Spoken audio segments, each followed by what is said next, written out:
सातों भाइयों के बीच पली बढ़ी मैना देवी अपने भाग्य पर इतराती फिरती थी कि वो तो अपना भाग्य स्वर्ण अक्षरों में लिखवा कर लाई है, जो उसे इतना प्यार करने वाले भाई मिले हैं। उसे जो कुछ भी चाहिए रहता, उसके मुंह से निकलने की देरी नहीं होती कि वो चीज़ उसके सामने हाजिर हो जाती, क्योंकि वो अपने 7 भाइयों में से सबसे छोटी थी, इसलिए घर में सबकी राज दुलारी थी। मैना देवी की शिक्षा दीक्षा भी बड़े ही रईस अंदाज से हुई थी।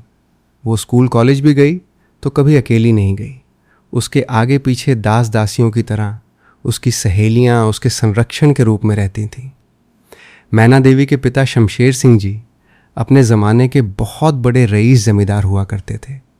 उन दिनों उनकी ज़बान को काटने की हिम्मत किसी में भी नहीं होती थी। उन्होंने जो कह दिया, उस एरिया के आसपास के लोगों में किसी में भी इतनी हिम्मत नहीं थी कि उनकी बात को काट सके। शमशेर सिंह का रुतबा ही कुछ ऐसा था कि लोग उन्हें देखते ही अपना सिर झुका लेते थे। मैना देवी इसी शानो शौकत के बीच बड़ी हो रही थी। उसका हर दिन एक उत्सव की तरह बीतता था। उसके 7 भाई उसकी हर छोटी बड़ी ख्वाहिश को पूरा करने के लिए हमेशा तैयार रहते थे। जब भी वो थोड़ी सी भी उदास होती तो पूरा घर उसे हंसाने में लग जाता था। उसके सबसे बड़े भाई तो उसे अपने कंधों पे बिठाकर पूरे गांव की सैर कराते थे। मैना देवी भी अपने परिवार से बहुत प्यार करती थी। उसके संस्कार बहुत अच्छे थे और वो कभी भी अपने अमीर होने का घमंड नहीं करती थी। शमशेर सिंह ने अपने सभी बेटों के लिए एक से बढ़कर एक सुंदर बहुएं लाए थे। जब मैना देवी के विवाह का समय आया तो शमशेर सिंह ने पूरे इलाके में सबसे योग्य वर की तलाश शुरू कर दी और अंत में उन्होंने मैना देवी का विवाह एक बहुत ही योग्य, होनहार और सुंदर लड़के विजय के साथ कर दिया। मैना देवी भी अपने लायक पति को पाकर खुश थी, क्योंकि विजय बहुत ही सुशील और समझदार लड़का था। मैना देवी और विजय का विवाह बहुत ही धूमधाम से हुआ। उस विवाह में आसपास के 50 गांवों के लोगों को आमंत्रित किया गया था। जब मैना देवी की विदाई का समय आया तो शमशेर सिंह जैसे कठोर इंसान की आंखों में भी आंसू आ गए थे। उसके 7 भाई तो फूट फूट कर रो रहे थे। मैना देवी भी अपने मायके को छोड़ते हुए बहुत भावुक हो गई थी। मैना देवी जब से बहू बनकर विजय के घर में गई, वहाँ भी सबकी दुलारी बनकर ही रही, क्योंकि विजय के माता पिता की कोई बेटी नहीं थी। उनके भी 3 बेटे ही थे। उन्हें भी हमेशा से बेटी का शौक था, लेकिन बेटी ना होने पर सबसे बड़ी बहू मैना देवी ने पहली बार जब से उनके घर में कदम रखा, उन्होंने उसे ही बेटी की तरह प्यार दिया। मैना देवी ने भी अपने सास ससुर की सेवा में कोई कसर नहीं छोड़ी। उन्होंने अपने सास ससुर की भरपूर सेवा की और उन्हें कभी बेटी की कमी महसूस नहीं होने दी। वो सुबह सबसे पहले उठती और घर के सारे काम खुद संभाल लेती थी। वो अपने सास ससुर की हर छोटी बड़ी ज़रूरत का ध्यान रखती थी। विजय भी अपनी पत्नी के इस व्यवहार से बहुत खुश था। विजय के ससुर जी अक्सर कहते थे कि मैना के आने से हमारे घर में साक्षात लक्ष्मी आ गई है। मैना देवी का स्वभाव इतना दयालु था कि वो किसी को भी दुखी नहीं देख सकती थी। ये सुख और शांति का माहौल उसके सास ससुर को तब तक ही मिला जब तक उन्होंने दूसरे बेटे की शादी नहीं किए थे। विजय के छोटे भाई का नाम अजय था। जब अजय की शादी का समय आया तो मैना देवी ने ही उसके लिए एक सुंदर लड़की चुनी, जिसका नाम अनामिका था। अनामिका देखने में बहुत सुंदर थी, लेकिन उसका स्वभाव मैना देवी से बिल्कुल अलग था। अनामिका एक बहुत ही अमीर परिवार से आई थी और उसे घर के काम करने की बिल्कुल भी आदत नहीं थी। जब अनामिका की शादी हुई तो मैना देवी ने ही पूरे घर की जिम्मेदारी अपने सिर पर ले ली थी, ताकि नई बहू को कोई परेशानी ना हो। उसने नई बहू का स्वागत बहुत ही प्यार से किया और उसे अपनी छोटी बहन की तरह रखा। लेकिन उसे कहाँ पता था कि मनुष्य के जीवन के सभी दिन एक जैसे नहीं रहते। जिस तरह मौसम बदलते रहते हैं, उसी प्रकार मनुष्य के जीवन में भी कभी दुख तो कभी सुख के उतार चढ़ाव आते रहते हैं। जैसे ही दूसरे बेटे की शादी की, दूसरी बहू अनामिका ने अपना रूप दिखाना चालू कर दिया। शुरू के कुछ दिन तो सब ठीक रहा, लेकिन फिर वो हर बात में अपने सास ससुर से लड़ाई करती कि आप लोग अपनी बड़ी बहू को ज़्यादा महत्व देते हो और मुझे कम। लेकिन वो ये फ़र्क नहीं देख पाती थी कि उनकी बड़ी बहू अपने सास ससुर की कितनी सेवा कर रही है और वो कैसा व्यवहार करती है। मैना देवी हमेशा शांत रहती और अनामिका को समझाने की कोशिश करती। वो कहती कि अनामिका, तुम अभी इस घर में नई हो, धीरे धीरे तुम्हें यहाँ के तौर तरीके समझ आ जाएंगे। लेकिन अनामिका किसी की भी बात सुनने को तैयार नहीं थी। वो हमेशा अपने पति अजय को भड़काती रहती थी। वो कहती कि इस घर में तो सिर्फ तुम्हारे बड़े भाई और उनकी पत्नी का ही राज चलता है, हमारी तो कोई इज्जत ही नहीं है। अजय शुरू में तो अपनी पत्नी की बातों पर ध्यान नहीं देता था, लेकिन बार बार एक ही बात सुनने से उसके मन में भी अपने बड़े भाई के खिलाफ जहर भरने लगा। विजय ये सब देखता था, लेकिन वो अपने छोटे भाई को कुछ नहीं कहता था। वो हमेशा घर में शांति बनाए रखने की कोशिश करता था। मैना देवी रात को विजय को समझाती कि सब कुछ वक्त के साथ ठीक हो जाएगा, हमें बस थोड़ा धैर्य रखना चाहिए। तब तक तो फिर भी ठीक ही था। घर का माहौल दिन प्रतिदिन बिगड़ता जा रहा था, लेकिन सास ससुर इन रोज रोज के झगड़ों से बहुत परेशान हो गए थे। उन्हें समझ नहीं आता था कि उनके इतने शांत घर में अचानक ये सब क्या होने लगा है। फिर भी वे मैना देवी पर पूरा भरोसा करते थे। मैना देवी घर के सारे काम खुद करती ताकि अनामिका को कोई शिकायत ना रहे। फिर भी अनामिका को हर बात में कोई ना कोई कमी नजर आ ही जाती थी। एक दिन तो अनामिका ने रसोई में काम करने से साफ मना कर दिया। उसने कहा कि मैं इस घर में कोई नौकरानी बनकर नहीं आई हूँ, मुझे भी मेरा पूरा हक चाहिए। मैना देवी ने उसे बहुत समझाया कि ये घर हम सबका है, यहाँ कोई छोटा बड़ा नहीं है, लेकिन अनामिका ने एक भी बात नहीं सुनी। लेकिन जैसे ही उन्होंने तीसरे बेटे की शादी की और तीसरी बहू ने उनके घर में कदम रखा, मानो उनके घर में तो तूफान ही आ गया। तीसरे बेटे संजय की पत्नी कविता शहर में पली बढ़ी थी और उसे गांव के नियम कानून बिल्कुल पसंद नहीं थे। वो अपनी मनमर्जी से जीती थी। अब तो उस घर में ना ही कोई किसी की बात सुनता था, ना ही मानता था और ना ही किसी की मान मर्यादा करते थे। बात यहाँ तक आ गई कि अब तीनों बेटे अलग अलग रहे और प्रॉपर्टी का भी 3 हिस्सा होना चाहिए। प्रॉपर्टी का 3 हिस्सा होने की बात ने मैना देवी के ससुर जी के दिल और दिमाग को तोड़ कर रख दिया। उन्हें यह विश्वास ही नहीं हो रहा था कि उनके अपने बेटे उनके जीते जी घर का बंटवारा करना चाहते हैं। उन्होंने ये सदमा बर्दाश्त नहीं कर पाया और उन्हें हार्ट अटैक आया और वे इस भरी दुनिया को छोड़कर चल बसे। उनके जाने से मैना देवी को बहुत बड़ा धक्का लगा। वो अपने ससुर जी को अपने पिता की तरह ही मानती थी। सास जी का तो रो रो कर बुरा हाल था। अब बड़े बेटे होने के नाते विजय पर ही अपने परिवार की पूरी जिम्मेदारी आ गई। मैना देवी ने भी कंधे से कंधा मिलाकर उनका पूरा पूरा साथ दिया। अब विजय की माताजी की भी कुछ नहीं चलती थी, क्योंकि उनकी बात कोई नहीं मानता था। लेकिन विजय और मैना देवी ने अपने छोटे भाई और उनकी पत्नियों को परिवार के साथ सामंजस्य बनाकर चलने के लिए संभाल कर रखने की कोशिश की। लेकिन कुछ दिनों तक तो ठीक चला। फिर धीरे धीरे उनकी पत्नियों ने अपने अपने पतियों को और ज़्यादा भड़काना शुरू कर दिया। जब उससे भी उसका काम नहीं बना तो दोनों की पत्नियां खुलकर लड़ाई झगड़े करने लगीं।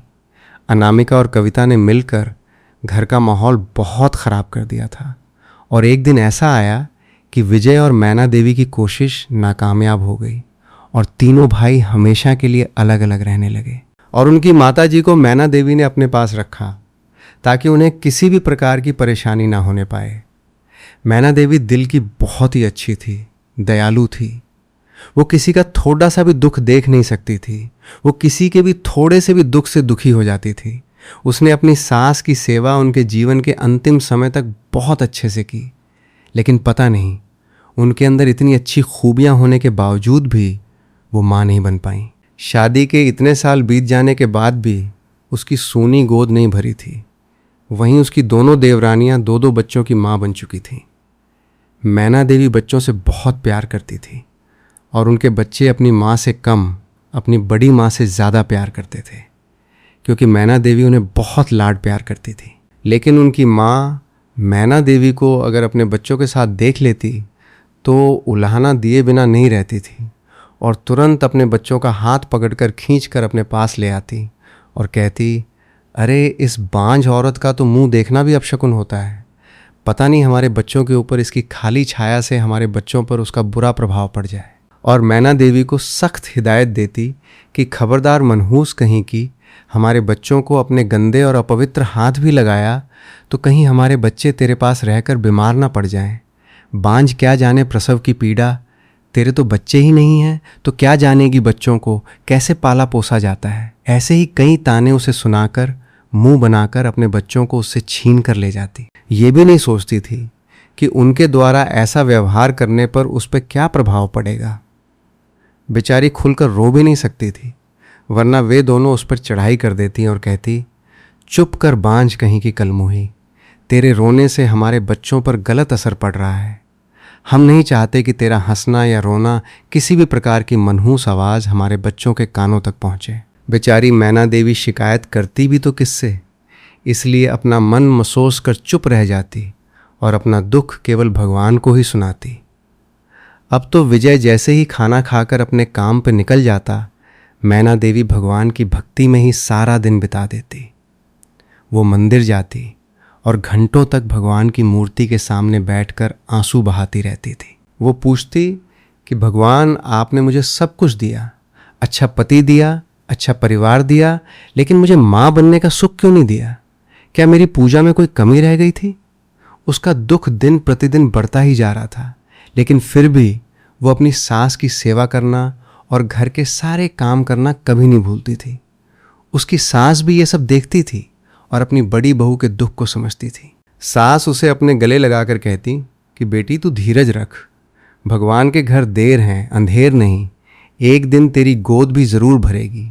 सास की ये बातें मैना देवी को थोड़ी हिम्मत देती थी, लेकिन उसका दिल हमेशा एक बच्चे के लिए तरसता रहता था। इसी तरह दिन और महीने बीतते जा रहे थे। मैना देवी ने अपने दर्द को अपनी आदत बना लिया था। वो बाहर से तो हमेशा शांत और मुस्कुराती हुई नजर आती थी, लेकिन अंदर ही अंदर वो पूरी तरह से टूट चुकी थी। उसके जीवन में अब कोई खुशी नहीं बची थी।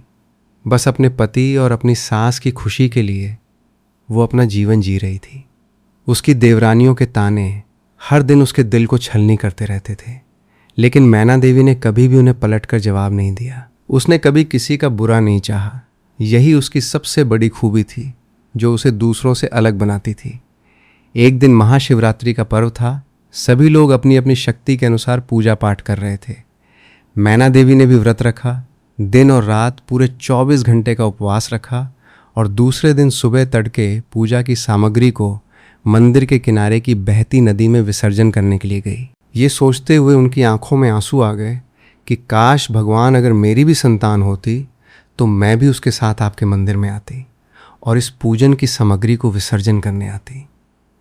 क्योंकि उस दिन बहुत से श्रद्धालु अपने अपने बच्चों के साथ पूजन सामग्री को विसर्जन करने के लिए नदी घाट पर जा रहे थे। उन्हें देखकर मैना देवी के मन में भी ऐसे ही विचार उमड़ रहे थे। ऐसा विचार लिए वो नदी में जाकर उस पूजन सामग्री को विसर्जन करके जैसे ही वापस अपने घर जाने के लिए मुड़ी तो उन्हें मंदिर की सीढ़ियों के पास किसी बच्चे के रोने की आवाज़ सुनाई दी। मैना देवी को लगा शायद बार बार बच्चे के ही बारे में सोचने के कारण उन्हें बच्चे के रोने की आवाज़ सुनाई दे रही होगी। उन्होंने फिर एक कदम आगे बढ़ाया, फिर उन्हें बच्चे के रोने की आवाज़ सुनाई दी। अब बरबस उस आवाज़ की तरफ उनके कदम बढ़ने लगे और वहाँ जाके देखा तो एक बच्चा सफ़ेद कपड़े में लिपटा पड़ा था। उसके साथ एक फूल और एक पत्र भी रखा था। मैना देवी ने उस पत्र को उठाकर पढ़ा तो उसमें लिखा था, जो भी श्रद्धालु इस बच्चे को अपनाना चाहे वो अपना सकता है, लेकिन आपसे विनती है कि इस बच्चे को कोई कष्ट ना होने पाए। प्रार्थी एक बदनसीब माँ। मैना देवी ने जब वो पत्र पढ़ा तो उनकी भी आंखों से झरझर आंसू बहने लगे। वो थोड़ी देर वहीं बैठ गई और उस मासूम बच्चे को एकटक देखती हुई मन ही मन बुदबुदाई, वाह रे ईश्वर तेरी माया, एक औरत ऐसी है जो इस मासूम को जन्म देने के बावजूद भी अपना नहीं पा रही है, और एक औरत ऐसी है जो ऐसे मासूम को जन्म देने के लिए तरस रही है। और उसने उस बच्चे को उठाया और सबसे पहले उसके माथे को चूमा। उस बच्चे के हाथ पैर एकदम ठंडे थे। उन्होंने उस बच्चे को उठाया, अपनी छाती से उसे चिपकाया ताकि उसे गर्माहट महसूस हो, और वो सीधे मंदिर के अंदर चली गई और वो वहाँ के पंडित जी के पास ले गई और बोली, पंडित जी ये बच्चा किसका हो सकता है? आपको किसी ने कुछ बताया था क्या?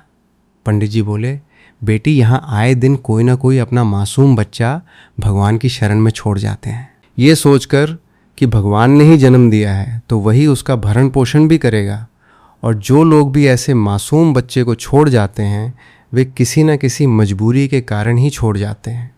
इस बच्चे के किस्मत में भी कहीं ना कहीं दाना पानी लिखा होगा, किसी न किसी को दया आएगी तो वो लेकर जाएगा। इसे इस पालने में डाल दो, मैं गंगा जल डालकर इसे मंत्रोच्चार करके पवित्र कर देता हूँ। मैना देवी ने उस बच्चे को उस पाले में डाल दिया। पंडित जी के द्वारा मंत्र उच्चारण करने के बाद मैना देवी बोली, पंडित जी क्या मैं इस बच्चे को पाल सकती हूँ? पंडित जी बोले, क्यों नहीं बेटी, तुम ज़रूर पाल सकती हो, लेकिन तुम ये बताओ तुम्हारे कितने बच्चे हैं? मैना देवी बोली, क्यों पंडित जी, अगर मेरे बच्चे होंगे तभी मैं इसका पालन पोषण कर सकती हूँ, अन्यथा मुझे बच्चा पालना नहीं आएगा क्या? पंडित जी बोले, नहीं बेटी, ऐसी बात नहीं है। दरअसल हम लोग बच्चा पालने की जिम्मेदारी उसी को देते हैं जिनके अपने बच्चे नहीं होते, क्योंकि जिनके अपने बच्चे होते हैं वे लोग शुरू में तो दया करके बच्चे को अपना तो लेते हैं, लेकिन बाद में उस बच्चे के द्वारा थोड़ी सी भी गलती होने पर या कभी कभी गलती ना भी होने पर अपने बच्चे को तो कुछ नहीं कहेंगे, लेकिन गोद लिए बच्चे को डांटते मारते रहते हैं और नीचा दिखाने की कोशिश करते रहते हैं। मैना देवी बोली, फिर तो पंडित जी आप निश्चिंत होकर इस बच्चे को मुझे दे सकते हो, क्योंकि मेरी कोई संतान नहीं है। पंडित जी ने अंदर से एक डायरी लाई और मैना देवी से कहा, एक फॉर्म है, इसे भर दो। मैना देवी ने वो फॉर्म भरा और नीचे अपना हस्ताक्षर किया और उस नन्हे बच्चे को अपनी छाती से चिपकाकर अपने घर ले आई। अब मैना देवी के घर में भी खुशियों की बहार थी। उनका वात्सल्य इतना प्रबल था कि उस बच्चे को पीने के लिए दूध बाहर का नहीं बल्कि उनका अपना ही पर्याप्त आने लगा। बच्चा उन्हीं का दूध पीकर संतुष्ट हो जाता था। मैना देवी अपने बेटे अनमोल को पाकर बहुत खुश थी। वहीं उनकी दोनों देवरानियां उनको खुश देखकर जल भुन जाती थीं, लेकिन वे दोनों चाहकर भी कुछ नहीं कर पा रही थीं। ऐसे ही दिन बीतने लगे। अनमोल बड़ा होने लगा। मैना देवी ने उसे नाजों से पाला था। वो उसे हमेशा सही और गलत में फ़र्क समझाया करती रहती थी। अनमोल पढ़ाई में बहुत तेज था, इसलिए वो अपने दोनों चाचा के बच्चों से अच्छे नंबर लाता था, जिससे स्कूल में उसका अच्छा नाम था। वहीं उसके चाचा के बच्चे हमेशा दूसरे बच्चों के साथ लड़ाई झगड़े करते रहते थे। कभी कभी तो अनमोल बीच बचाव करके उन्हें सही सलामत घर ले आता। उसके लिए उसके चचेरे भाई उसे धन्यवाद देने की बजाय उसी को डांटते कि तू क्यों बीच में हीरोगिरी करने आ गया, छोटा है तो छोटा बनकर रह, हमसे बड़ा बनने की कोशिश ना कर। फिर भी मैना देवी उसे समझाती कि अपने ही भाइयों की बातों का क्या बुरा मानना। ऐसे ही सभी बच्चों की पढ़ाई पूरी हो गई। अनमोल तो पढ़ाई में अच्छा होने की वजह से शहर में जाके नौकरी करने लगा, लेकिन उसके दोनों चाचा के बच्चे गांव में ही रह गए। गांव में ही रहकर दोनों भाई के बच्चे कभी आपस में घर वालों के साथ ही लड़ाई करते या कभी गांव वालों के साथ लड़ाई करते, और लड़ाई इतनी ज़्यादा उग्र रूप ले लेती कि उनका केस थाना और कोर्ट कचहरी तक पहुंच जाता। और उस बीच अगर पैसों की ज़रूरत पड़ती थी तब सभी को अनमोल और मैना देवी की याद आती। मैना देवी दयालु किस्म की महिला थी, इसलिए उनका मन जल्दी ही पिघल जाता और वो अपने बेटे को उनकी मदद करने के लिए मना लेती। ऐसा तब तक चलता रहा जब तक अनमोल की शादी नहीं हुई थी। लेकिन जैसे ही अनमोल की शादी हुई, उसकी पत्नी अंजलि उसी शहर की थी। वो हमेशा अपने पराये में भेदभाव करने वाली थी। उसने अनमोल को साफ मना कर दिया कि अब से वो गांव में पैसे नहीं भेजेगा। मैना देवी द्वारा बनाए गए कुछ नियम भी उसे अच्छे नहीं लगते थे। वो अपने घर को अपने अनुसार चलाना चाहती थी, इसलिए अब मैना देवी अपनी बहू से कुछ भी कहती उसे बुरा ही लगता, चाहे वो उसकी भलाई के लिए ही क्यों ना हो। वो उनसे धीरे धीरे दूरी बनाने लगी। मैना देवी को भी बहू के व्यवहार में फ़र्क समझ में आने लगा। उन्होंने अपने पति विजय से कहा, क्यों ना अब हम अपने गांव में ही जाके रहे, यहाँ बहू बेटे को आराम से रहने देते हैं। जब ये दोनों अपनी आज़ादी से रहेंगे तब इन्हें अच्छा महसूस होगा। विजय को भी मैना देवी का सुझाव अच्छा लगा, क्योंकि वो भी नोटिस कर रहे थे कि बहू को कहीं ना कहीं हमारी दखल अंदाजी पसंद नहीं है। वे दोनों अनमोल से टिकट करवाने का कहकर अब अपने गांव चले गए। मैना देवी के जाते ही उनकी बहू अंजलि, जो कि अपने पति के ही कंपनी में जॉब करती थी, उसे दाल आटा का भाव मालूम हो गया। वो जैसे ही घर आती थी, उसकी सासू माँ उसके हाथ में गर्मा गर्म चाय ला कर देती। नाश्ते में शाम के समय कुछ ना कुछ हल्के फुल्के नाश्ता बनाकर रखती, रात का खाना समय में बना कर देती, सुबह भी सही समय में नाश्ता खाना दोनों पति पत्नी के लिए टिफ़िन बना कर देती और सारे घर को साफ सुथरा रखती थी। आज उसे जब ऑफिस से आने के बाद जैसे ही रसोई में जाना पड़ा तो देखा बर्तन जहाँ के वहाँ बिखरे पड़े हैं। फिर भी उसने बमुश्किल चाय बनाया और डाइनिंग टेबल पे आकर थक कर बैठ गई और चाय पीने लगी। अंजलि का थका हुआ सा चेहरा और सिर्फ चाय देखकर अनमोल बोला, अरे अंजलि, माँ के रहते तो तुम्हें बड़े नखरे आते थे, चाय के साथ ये बनाया करो वो बनाया करो, और आज तुम खुद चाय बना रही हो तो सिर्फ चाय, उसके साथ कुछ भी नहीं बनाई क्या? कितना आसान होता है ना दूसरों पे उंगली उठाना। माँ दिन रात काम में लगी रहती थी, हमारे लिए क्या सही है क्या गलत है सब पहले से तैयार करके रखती थी। फिर भी उनको बिना टोके तुम्हें चैन नहीं मिलता था ना, और उनको गए आज सिर्फ 12 घंटे ही हुए हैं, और घर और अपनी हालत देख लो, कैसे कई दिनों की बीमार की तरह लग रही हो, और घर ऐसा लग रहा है जैसे कई दिनों से यहाँ कोई नहीं रहता हो। अंजलि अपनी माँ की तारीफ और अपने ये ताने सुनकर जल भुन गई। उसे ऐसा लग रहा था जैसे उसके तन बदन में आग लग गई हो। वो गुस्से में एक झटके से उठी और घर के कामों में जल्दी जल्दी हाथ चलाने लगी। उस दौरान कई बर्तन टूटे तो कई बर्तन पिचक गए, क्योंकि वो गुस्से में बर्तनों को पटक पटक कर काम कर रही थी।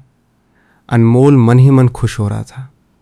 वो सोच रहा था अंजलि को अब पता चलेगी माँ की अहमियत। अंजलि ने उस दिन तो गुस्से गुस्से में खाना बनाया, लेकिन रोज़ रोज़ के काम उससे नहीं हो पाते थे।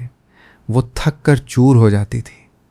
अंत में उसने अनमोल से कह दिया कि वो अपने माँ पिताजी को वापस बुला ले। अनमोल ने मजाक में ही कह दिया, अब आया ऊंट पहाड़ के नीचे। अनमोल की ये बात अंजलि के क्रोध को आग में घी डालने का काम कर गई। उस समय तो उसने अनमोल से कुछ नहीं कहा, लेकिन वो मन में ठान ली थी कि उसका बदला वो अपनी सासू माँ से गिन गिन कर लेगी। उधर गांव में मैना देवी गांव की सरपंच चुन ली गई थी, क्योंकि उनके व्यवहार के बारे में सभी लोग जानते थे और वो कभी भी किसी की मदद करने से पीछे नहीं हटती थी, इसलिए वहाँ भी सबकी चहेती बन गई थी। उधर गांव वाले मैना देवी को छोड़ना नहीं चाहते थे, और इधर अनमोल की पत्नी अंजलि घर के कामों से परेशान होकर उन्हें अपने पास बुलाने के लिए जिद कर रही थी। मैना देवी धर्म संकट में पड़ गई कि अब करें तो क्या करें। अंत में उन्होंने दोनों पति पत्नी विचार किया और ये निर्णय लिया कि गांव की सरपंच तो कोई भी बन सकती है, लेकिन बेटे के घर को एक माँ ही संभाल सकती है। इसलिए उन्होंने सरपंच पद से इस्तीफा दे दिया और फिर से खुशी खुशी अपने बेटे बहू के पास चले गए। मैना देवी के वापस आ जाने से अनमोल तो खुश था ही, लेकिन उससे भी ज़्यादा खुश अंजलि थी, क्योंकि अब उसे मुफ्त की नौकरानी जो मिलने वाली थी। मैना देवी ने जैसे ही अनमोल के घर में कदम रखा, अंजलि ने अपने माथे में रुमाल बांध लिया। मैना देवी बोली, अरे बहू, क्या हुआ तुमने, माथे में रुमाल क्यों बांध रखा है? अंजलि बोली, मम्मी जी, मेरे सिर में बहुत दर्द हो रहा है, मेरी आंख भी ठीक से नहीं खुल रही हैं, लेकिन कोई बात नहीं, आप लोग थक कर आए होंगे, मैं आप लोगों के लिए चाय बना के लाती हूँ और आपके बेटे खाना बाहर से ही मंगवा लेंगे। मैना देवी बोली, ना ना बहू, ऐसा ना बोल, मैं चाय भी बना लेती हूँ और थोड़ी देर बाद खाना भी बना लूँगी, बाहर से खाना क्यों मंगवाओगी? वैसे भी घर के बने खाने में जो स्वाद होता है वो स्वाद होटल के खाने में कहाँ मिलता है। जाओ तुम आराम करो, मैं सब काम कर लूँगी। अंजलि यही तो चाहती थी। वो मन ही मन बहुत खुश हुई और बुदबुदाती हुई बोली, ये गांव के लोग सच में गंवार ही होते हैं, इनके साथ चार बातें क्या मीठे मीठे बोल लो, ये तो मोम की तरह पिघल जाते हैं। वो अपने कमरे में जाके आराम फरमाने लगी। अनमोल उस समय कुछ सामान लेने बाजार गया हुआ था। उसने घर में आकर देखा माँ रसोई में काम कर रही है और अंजलि आराम फरमा रही है। वो सब समझ गया अंजलि की मक्कारी को, लेकिन वो माँ के आते ही बात का बतंगड़ नहीं बनाना चाहता था, इसलिए चुपचाप अपनी माँ की मदद करने लगा। अंजलि ने देखा अनमोल बाजार से आकर उसके पास नहीं गया, बल्कि अपनी माँ की मदद करने लगा, तो वो अंदर ही अंदर क्रोधित हो रही थी, लेकिन उसी समय कुछ नहीं बोली। जब सारा खाना बन गया तब मैना देवी अपनी बहू को खाना खाने के लिए बुलाने गई तो उसने कहा, अरे वाह मम्मी जी, इतनी जल्दी खाना बना लिए। जब मैंने कहा बाजार से खाना मंगवा लेते हैं तब आपने मना कर दिया और बेटे के घर आते ही उन्हें काम पे लगा दिया। आप माँ हैं या कसाई, आपको उन पे थोड़ी सी भी दया नहीं आई क्या, जो तुरंत ही काम करने लगा दिया? जब आपसे नहीं बन रहा था तो मुझे बुला लेती काम करने, मेरे पति को काम पे क्यों लगा दिया? मैना देवी आश्चर्य से अपनी बहू को देखती ही रह गई। उस समय मैना देवी के पति विजय जी भी अपने पुराने मित्र के घर से वापस आ चुके थे। उन्होंने भी बहू की ये उल जलूल बातें सुन ली थीं, लेकिन वे बहुत ही सुलझे हुए इंसान थे, इसलिए उन्होंने बात को आगे ना बढ़ाते हुए ऐसा व्यवहार किया जैसे उन्होंने कुछ सुना ही नहीं। मैना देवी ने सभी को खाना परोसा और चुपचाप अपने कमरे में चली गई, ये कहकर कि उन्हें अभी भूख नहीं लगी है। सभी लोगों ने खाना खाया और बहू ने रसोई समेटा। वहीं अनमोल ने अपनी माँ के लिए एक थाली में भोजन परोसा और अपनी माँ के कमरे में ले गया। मैना देवी अपनी आंखें पोंछ रही थी। अनमोल बोला, माँ हम तो आपके बच्चे हैं और कोई माँ अपने बच्चों की नादानी का बुरा मानती है क्या? माँ आप मेरी माँ है ना, अगर आप खाना नहीं खाओगी तो मैं आपसे कभी बात नहीं करूँगा। बेटे की ऐसी बातें सुनकर मैना देवी घबरा गई और बोली, बेटा मैं तो सिर्फ तेरे लिए ही जीती हूँ, अगर तू ही मुझसे नाराज़ हो जाएगा तो मेरे जीने का मकसद ही ख़त्म हो जाएगा। अनमोल बोला, हाँ माँ, इसीलिए तो कहता हूँ जल्दी से खाना खा लो और गुस्सा को थूक दो। फिर दोनों माँ बेटे मुस्कुरा देते हैं और मैना देवी खाना खा लेती है। अनमोल का अपनी माँ के प्रति ऐसा लाड प्यार अंजलि को बिल्कुल भी अच्छा नहीं लगता था। अब वो आए दिन इसी बात को लेकर झगड़ा करती रहती कि अनमोल अपनी पत्नी से ज़्यादा माँ को महत्व देता है। बहू के रोज़ रोज़ के झगड़े से तंग आकर विजय जी तो अपने गांव चले गए, लेकिन मैना देवी अपने पुत्र मोह के कारण वहीं अपने बेटे बहू के पास रह गई। विजय जी गांव में जाकर अपने हिस्से की खेती में एक से बढ़कर एक फसल उगाते और समय समय पर अपनी पत्नी और बेटे बहू के लिए शहर पहुंचा दिया करते। अंजलि को लगता अच्छा ही हुआ। लड़ाई करने का फ़ायदा ये हुआ कि पापा जी गांव में मेहनत करके हमें मुफ्त में फसल लाकर खिलाते हैं, वरना वो तो यहाँ मुफ्त की रोटियां ही तोड़ते थे। वो ये नहीं समझ पाती थी कि उनके मन में कितना दुख होता होगा। फिर भी विजय जी अपने परिवार के लिए इतना करते थे। एक दिन विजय जी रात में खाना खाकर अपने घर में सोए तो सोए ही रह गए। दूसरे दिन जब मैना देवी ने फ़ोन लगाया तब भी नहीं उठाए। अनमोल ने फ़ोन लगाया तब भी नहीं उठाए। सुबह से शाम तक जब विजय जी से बात नहीं हुई तब अनमोल और मैना देवी गांव में जाकर देखे। वहाँ उन्होंने जो नज़ारा देखा तो उनके तो पैरों तले ज़मीन ही खिसक गई। विजय जी की दोनों आंखें खुली हुई थीं, जीभ बाहर निकली हुई थी और हाथ पैर ठंडे हो चुके थे। मैना देवी और अनमोल का तो रो रो कर बुरा हाल था।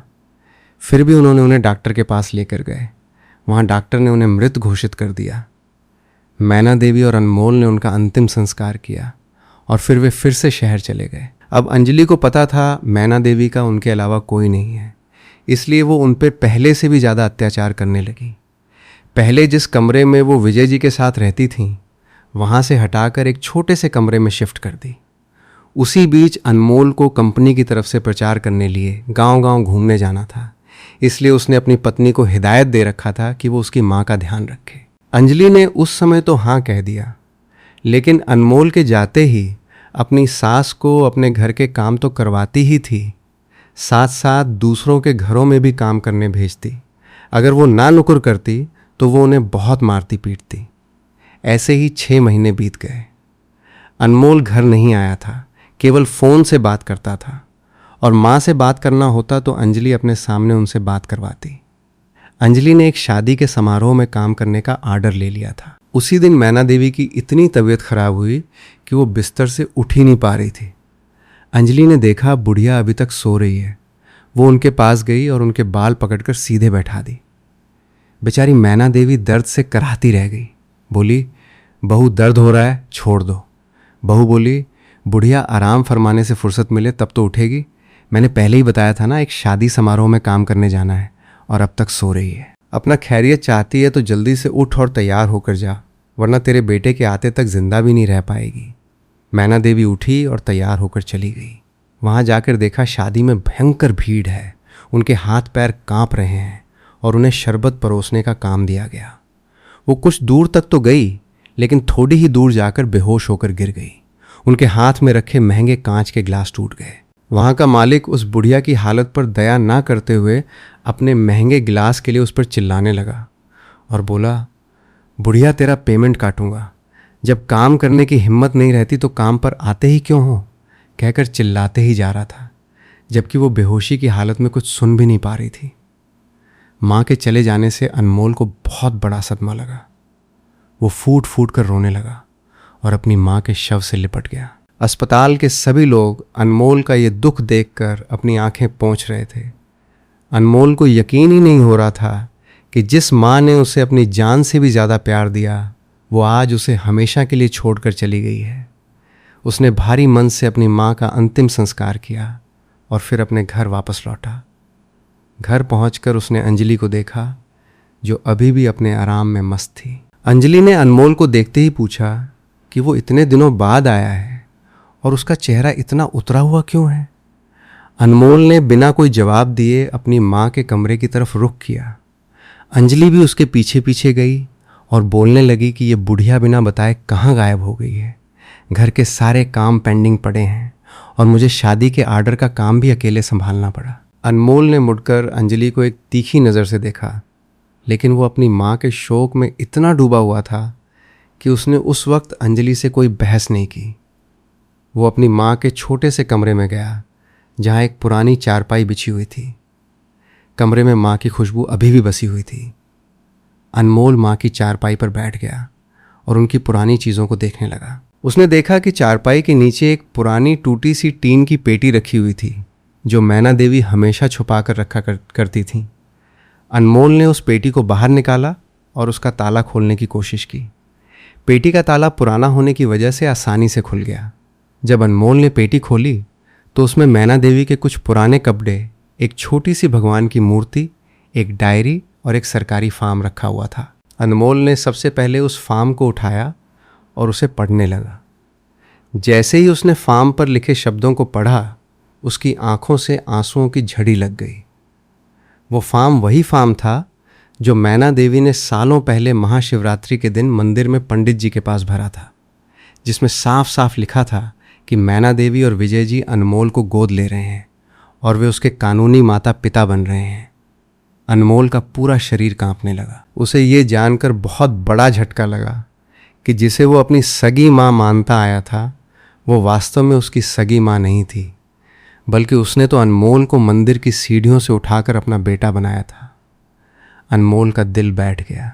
वो सोचने लगा कि जिस माँ ने उसे जन्म भी नहीं दिया, उसने उसके लिए अपना पूरा जीवन न्यौछावर कर दिया और अपनी सखी देवरानियों के ताने सुने, समाज के ताने सहे, लेकिन कभी अनमोल को ये एहसास भी नहीं होने दिया कि वो उनका अपना सगा बेटा नहीं है। फिर अनमोल ने उस पुरानी डायरी को खोला और उसके पन्ने पलटने लगा। उस डायरी में मैना देवी ने अपने बचपन से लेकर अपने बुढ़ापे तक के हर सुख दुख के लम्हे लिखे थे। मैना देवी ने लिखा था कि कैसे वो अपने 7 भाइयों की दुलारी थी, कैसे उसके पिता शमशेर सिंह जी उसका हर हुक्म सिर आंखों पर रखते थे और कैसे उसकी शादी विजय जी के साथ बड़े ही धूमधाम से हुई थी। फिर उसने लिखा कि शादी के बाद जब घर में देवरानियां आईं तो कैसे घर का माहौल बिगड़ने लगा, कैसे भाइयों में बंटवारा हुआ और ससुर जी की हार्ट अटैक से मौत हो गई। मैना देवी ने डायरी में अपने माँ न बन पाने के दर्द को भी बहुत बारीकी से उकेरा था। उसने लिखा था कि जब उसकी देवरानियां उसे बांझ कहकर ताने देती थीं और अपने बच्चों को उसकी छाया से भी दूर रखती थीं, तो उसका दिल कितना रोता था। फिर उसने उस महाशिवरात्रि के दिन की बात लिखी जब उसे मंदिर की सीढ़ियों पर अनमोल मिला था। मैना देवी ने लिखा था कि जब पंडित जी ने उससे पूछा कि क्या तुम्हारे अपने बच्चे हैं, तो उसने कहा था कि मेरी कोई संतान नहीं है। और जब पंडित जी ने अनमोल को उसकी गोद में सौंपा तो उसकी छाती से दूध की धारा बह निकली थी, जो इस बात का सबूत थी कि माँ का प्यार किसी जन्म देने वाली माँ से कम नहीं होता। मैना देवी ने डायरी में आगे लिखा कि कैसे उसने अनमोल को बड़े नाजों से पाला, उसकी हर ज़रूरत पूरी की और उसे शहर में पढ़ाई के लिए भेजा ताकि वो एक बड़ा इंसान बन सके। लेकिन डायरी के अंतिम पन्नों को पढ़ते ही अनमोल के होश उड़ गए। अंतिम पन्ने पर मैना देवी ने अंजलि के अत्याचारों की पूरी कहानी लिख रखी थी। मैना देवी ने लिखा था कि कैसे अंजलि अनमोल के काम पर जाने के बाद उससे घर के भारी काम करवाती थी, उसे भूखा रखती थी, और जब विजय जी की मौत हो गई तो अंजलि ने उसे बड़े कमरे से हटाकर इस छोटे से अंधेरे कमरे में फेंक दिया। मैना देवी ने आगे लिखा था कि अंजलि उसे दूसरों के घरों में बर्तन मांजने और झाड़ू पोंछा करने के लिए भेजती थी और जो पैसे मिलते थे वे अंजलि खुद रख लेती थी। अगर मैना देवी मना करती तो अंजलि उसके बाल पकड़कर उसे पीटती थी और जान से मारने की धमकी देती थी। डायरी के आखिरी पेज पर मैना देवी ने लिखा था कि आज भी बहू ने मुझे सोते हुए से बाल पकड़कर उठाया और बहुत मारा। आज की मार की पीड़ा असहनीय है। ऐसा लगता है कि अब मेरा इस दुनिया से जाने का वक्त आ गया है और आज ही मेरा इस दुनिया से अलविदा कहने और अपने बेटे का अंतिम दर्शन करने का दिन होगा। मन में केवल एक ही आशा है और परमात्मा पे विश्वास है कि वे मुझे मेरे बेटे से ज़रूर मिलवाएंगे। इसी आशा के साथ मेरे अनमोल की माँ मैना देवी। अनमोल ये सब पढ़कर फूट फूट कर रोने लगा। उसके आंसू डायरी के पन्नों पर गिरकर स्याही को फैलाने लगे। अनमोल के अंदर गुस्से का एक तूफान उमड़ पड़ा। वो डायरी लेकर सीधे अंजलि के सामने गया और उसने वो डायरी अंजलि के मुंह पे फेंक कर मारी। अंजलि घबरा गई और बोली कि ये क्या बदतमीज़ी है। अनमोल ने अंजलि का हाथ पकड़ा और उसे घसीटते हुए मैना देवी के कमरे में ले आया। उसने अंजलि से कहा कि पढ़ इस डायरी को और देख कि तूने मेरी माँ के साथ क्या क्या किया है। अंजलि ने जब डायरी के पन्ने पढ़े तो उसके चेहरे का रंग उड़ गया। उसके पैर कांपने लगे। वो समझ गई कि उसकी सारी मक्कारी और अत्याचार अब अनमोल के सामने आ चुके हैं। अंजलि अनमोल के पैरों में गिर पड़ी और रो रो कर माफ़ी मांगने लगी कि मुझे माफ़ कर दो अनमोल, मुझसे बहुत बड़ी गलती हो गई। मैं शैतान बन गई थी। मुझे नहीं पता था कि माँ जी की तबीयत इतनी ख़राब है। अनमोल ने नफ़रत से अपना पैर पीछे खींच लिया और कहा कि तूने मेरी माँ को सिर्फ सताया ही नहीं बल्कि तूने उनकी हत्या की है। तूने मेरी उस माँ को तड़पा तड़पा कर मारा जिसने तुझे अपनी बहू माना था। अनमोल ने कहा कि जिस औरत के अंदर इतनी निर्दयता हो, जो एक बूढ़ी और बीमार माँ पर तरस न खाए, वो मेरी पत्नी बनने के लायक तो क्या, एक इंसान कहलाने के भी लायक नहीं है। अंजलि रोती रही, गिड़गिड़ाती रही कि मुझे एक मौका दे दो, मैं बदल जाऊंगी।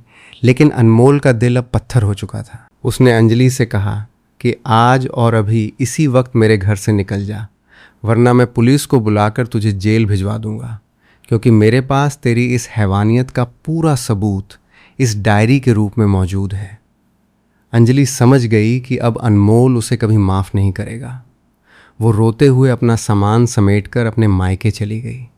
अनमोल अब उस खाली घर में अकेला रह गया था जहाँ उसकी माँ की यादें बिखरी हुई थीं। उसने अपनी माँ की तस्वीर के सामने घुटने टेक दिए और रोते हुए कहने लगा कि माँ मुझे माफ़ कर दो। मैं आपका सगा बेटा न होकर भी आपका बेटा था, लेकिन मैं आपकी रक्षा नहीं कर सका। मैं काम के सिलसिले में बाहर घूमता रहा और यहाँ आपकी बहू आपके ऊपर अत्याचार करती रही। काश मैं समय पर आ जाता तो आपकी ये हालत न होती। अनमोल को समझ आ गया था कि ज़िंदगी में पैसा और नौकरी ही सब कुछ नहीं होती। अपने माता पिता की सेवा और उनका सम्मान ही सबसे बड़ा धर्म है। अनमोल ने तय किया कि वो अब शहर की इस नौकरी और भाग दौड़ भरी ज़िंदगी को छोड़ देगा और वापस अपने गांव चला जाएगा जहां उसकी माँ की जड़ें थीं। वो गांव गया जहां उसके पिता विजय जी और माँ मैना देवी का पुराना घर था। गांव पहुंचते ही गांव के लोग अनमोल के पास आ गए। गांव वालों ने बताया कि कैसे मैना देवी सरपंच बनने के बाद भी हर गरीब की मदद करती थीं और कैसे उन्होंने पूरे गांव के भले के लिए काम किया था। अनमोल ने अपनी माँ के नाम पर गांव में एक बड़ा अनाथालय और एक अस्पताल बनवाने का फैसला किया, ताकि किसी भी अनाथ बच्चे को माँ का प्यार मिल सके और किसी बीमार इंसान को इलाज के बिना अपनी जान न गंवानी पड़े। उसने अपनी सारी जमा पूंजी उस अनाथालय और अस्पताल के निर्माण में लगा दी। देखते ही देखते गांव में एक सुंदर अनाथालय बनकर तैयार हो गया, जिसका नाम उसने मैना देवी वात्सल्य आश्रम रखा। अनमोल खुद उस आश्रम में रहने लगा और वहां आने वाले हर अनाथ बच्चे की देख रेख अपनी माँ की तरह करने लगा। वो बच्चों को वही संस्कार देने लगा जो उसकी माँ मैना देवी ने उसे दिए थे। उधर अंजलि के मायके वालों ने जब पूरी बात सुनी तो उन्होंने भी अंजलि को बहुत फटकारा। अंजलि का समाज में मुंह दिखाने लायक स्थान नहीं बचा था। उसके मायके वालों ने भी उसे घर से निकाल दिया और वो दर दर की ठोकरें खाने पर मजबूर हो गई। उसे अपने किए की सज़ा मिल चुकी थी। उसे अब समझ आ रहा था कि किसी बेसहारा और सीधी सादी माँ पर अत्याचार करने का अंजाम क्या होता है। अंजलि एक दिन भटकते भटकते उसी गांव में पहुंची जहां अनमोल का आश्रम था। उसने देखा कि अनमोल दर्जनों अनाथ बच्चों के बीच बैठा उन्हें हंसा रहा है और उनकी सेवा कर रहा है। अंजलि दूर खड़ी होकर ये सब देखती रही और अपनी किस्मत पर रोती रही कि काश उसने अपनी सासू माँ की सेवा की होती तो आज वो भी इस सुख और सम्मान की हकदार होती। लेकिन अब बहुत देर हो चुकी थी। अनमोल ने पीछे मुड़कर भी नहीं देखा और अपना पूरा जीवन समाज सेवा और अपनी माँ मैना देवी के सपनों को पूरा करने में समर्पित कर दिया। अनमोल जब भी आश्रम के बच्चों को देखता तो उसे लगता कि उसकी माँ मैना देवी आसमां से मुस्कुराते हुए उसे आशीर्वाद दे रही हैं और कह रही हैं कि बेटा तूने मेरा नाम रोशन कर दिया, तू ही मेरा सच्चा अनमोल रत्न है। अंजलि जब आश्रम के बाहर से ये सब देख रही थी तो उसके मन में पश्चाताप की अग्नि जल रही थी। उसे अपने हर उस कृत्य पर शर्म आ रही थी जो उसने अपनी सास मैना देवी के साथ किया था। वो वहीं धूल में गिरकर फूट फूट कर रोने लगी। उसका अहंकार, उसका लालच, सब कुछ मिट्टी में मिल चुका था। उसने फैसला किया कि वो अब अनमोल की जिंदगी में कभी वापस नहीं जाएगी और ना ही उसे अपनी मनहूस शक्ल दिखाएगी, लेकिन वो अपने पापों का प्रायश्चित जरूर करेगी। अंजलि ने उसी गांव के एक छोटे से कोने में एक झोंपड़ी बना ली और वहां छुप कर रहने लगी। वो रोज सुबह उठकर गांव की सड़कों की सफाई करती, गरीब बच्चों को मुफ्त में पढ़ाती और बीमार लोगों की सेवा करती। गांव वाले अंजलि को एक पागल और बेसहारा औरत समझते थे। किसी को नहीं पता था कि ये वही अंजलि है जो कभी शहर की एक घमंडी और क्रूर औरत हुआ करती थी। दूसरी तरफ अनमोल का आश्रम दिन दुगनी और रात चौगनी तरक्की कर रहा था। मैना देवी के नाम से शुरू किए गए इस आश्रम में अब सिर्फ अनाथ बच्चे ही नहीं बल्कि बेसहारा बुजुर्ग भी आकर रहने लगे थे। अनमोल ने उन सभी बुजुर्गों में अपने माता पिता की छवि देखना शुरू कर दिया था। वो हर बुजुर्ग की वैसे ही सेवा करता जैसे कोई श्रवण कुमार अपने माता पिता की करता हो। आश्रम के बच्चे भी अनमोल को अपने पिता और भगवान की तरह पूजने लगे थे। एक दिन आश्रम में एक बहुत ही बीमार और बूढ़ी औरत को लाया गया। वो औरत कोई और नहीं बल्कि अनमोल की अपनी चाची अनामिका थी। जी हाँ, वही अनामिका जिसने कभी मैना देवी को बांझ कहकर ताने मारे थे और अपने बच्चों को उससे दूर रखा था। समय का चक्र ऐसा घूमा था कि अनामिका के अपने ही बच्चों ने उसे घर से बाहर निकाल दिया था और उसकी सारी संपत्ति हड़प ली थी। जब अनमोल ने अनामिका को देखा तो वो उसे तुरंत पहचान गया। अनामिका की हालत बहुत ख़राब थी। वो फटे पुराने कपड़े पहने हुए थी और भूख से बेहाल थी। अनमोल के मन में एक पल के लिए भी पुरानी कड़वाहट नहीं आई। उसने आगे बढ़कर अनामिका को गले लगा लिया और उसे सम्मान के साथ आश्रम में अंदर ले आया। जब अनामिका को होश आया और उसने देखा कि वो अनमोल के आश्रम में है और अनमोल ही उसकी सेवा कर रहा है तो वो फूट फूट कर रोने लगी। उसने अनमोल के हाथ पकड़ लिए और कहा, बेटा मुझे माफ़ कर दे। मैंने तेरी माँ के साथ बहुत बुरा व्यवहार किया था। मैंने उन्हें बहुत रुलाया था। आज मुझे मेरे कर्मों की सज़ा मिल रही है। मेरे अपने बच्चों ने मुझे सड़क पर फेंक दिया और तू जिसे मैंने हमेशा नफरत की वो आज मुझे अपने घर में पनाह दे रहा है। अनमोल ने शांत स्वर में कहा, चाची जी आप मेरी माँ समान हैं। मेरी माँ मैना देवी ने मुझे हमेशा यही सिखाया था कि बुराई का बदला बुराई से नहीं बल्कि भलाई से देना चाहिए। अगर आज वो जिंदा होती तो वो भी आपको इसी तरह गले लगा लेती।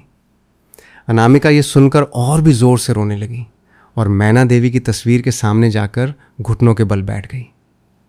वो बार बार मैना देवी से माफ़ी मांगने लगी। उसे एहसास हो गया था कि मैना देवी कोई साधारण औरत नहीं बल्कि एक देवी थी जिसने अपने पूरे जीवन में केवल दूसरों को प्यार और सम्मान ही दिया था।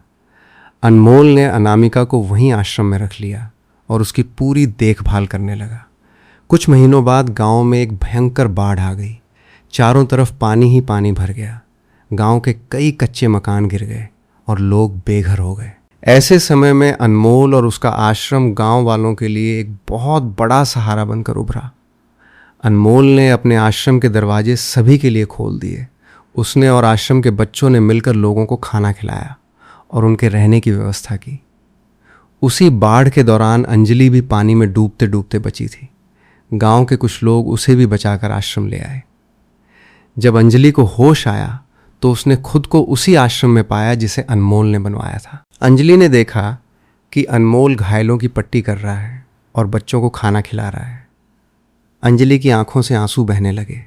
वो उठी और चुपचाप वहाँ से जाने लगी, लेकिन तभी अनमोल की नज़र उस पर पड़ गई। अनमोल ने अंजलि को रोका नहीं, लेकिन उसने देखा कि अंजलि का चेहरा पूरी तरह से बदल चुका है। उसके चेहरे पर अब वो घमंड नहीं, बल्कि एक अजीब सी शांति और दुख था। गांव के एक बुजुर्ग ने अनमोल को बताया कि ये औरत पिछले कई महीनों से गांव में रहकर लोगों की निस्वार्थ सेवा कर रही है और अपने किए पापों का प्रायश्चित कर रही है। ये सुनकर अनमोल का दिल थोड़ा पसीजा, लेकिन वो कुछ नहीं बोला। अंजलि वापस अपनी झोंपड़ी में चली गई और अपनी बाकी की ज़िंदगी दूसरों की सेवा में गुजार दी। अनमोल ने अपना पूरा जीवन मैना देवी के आदर्शों पर चलते हुए समाज की भलाई के लिए समर्पित कर दिया। उसके आश्रम से पढ़कर निकले बच्चे आज बड़े बड़े अफसर और डॉक्टर बन गए थे और वे भी अनमोल की तरह दूसरों की मदद करते थे। अनमोल जब भी थका हारा अपने कमरे में जाता तो वो अपनी माँ मैना देवी की उस पुरानी डायरी को छाती से लगाकर सो जाता। उसे लगता कि उसकी माँ उसके पास ही है और उसके माथे पर हाथ फेर रही है। मैना देवी का जीवन भले ही कष्टों से भरा रहा हो, लेकिन उनका निस्वार्थ प्रेम और उनका त्याग आज अनमोल के रूप में हजारों लोगों के जीवन में रोशनी फैला रहा था। और यही इस कहानी की सबसे बड़ी सीख है कि मनुष्य का कर्म और उसका निस्वार्थ प्रेम कभी व्यर्थ नहीं जाता। आप दूसरों के साथ जैसा व्यवहार करेंगे वैसा ही लौट कर आपके पास आएगा, चाहे वो प्यार हो या नफरत। मैना देवी ने प्यार बोया था तो आज उनके नाम से हजारों लोगों को प्यार और सहारा मिल रहा था। वहीं अनामिका और अंजलि ने नफरत और स्वार्थ बोया था तो उन्हें अपने जीवन के अंतिम दिनों में अकेलेपन और पश्चाताप का सामना करना पड़ा। इसलिए मनुष्य को हमेशा अपने कर्मों को पवित्र रखना चाहिए और निस्वार्थ भाव से दूसरों की मदद करनी चाहिए। यही जीवन का सच्चा सुख और सबसे बड़ी उपलब्धि है। इस प्रकार मैना देवी की जीवन यात्रा का अंतिम पृष्ठ भी पूरा हुआ। जिस प्रकार उन्होंने अपने निस्वार्थ प्रेम, त्याग और सहनशीलता से अनेक जिंदगियों को संवारा, उसी प्रकार उनके जाने के बाद भी उनका नाम और आदर्श समाज में हमेशा अमर रहे। अनमोल का समर्पण, अनामिका का हृदय परिवर्तन और अंजलि का पश्चाताप इस बात का साक्षात प्रमाण है कि सत्य और निस्वार्थ प्रेम की कभी पराजय नहीं होती।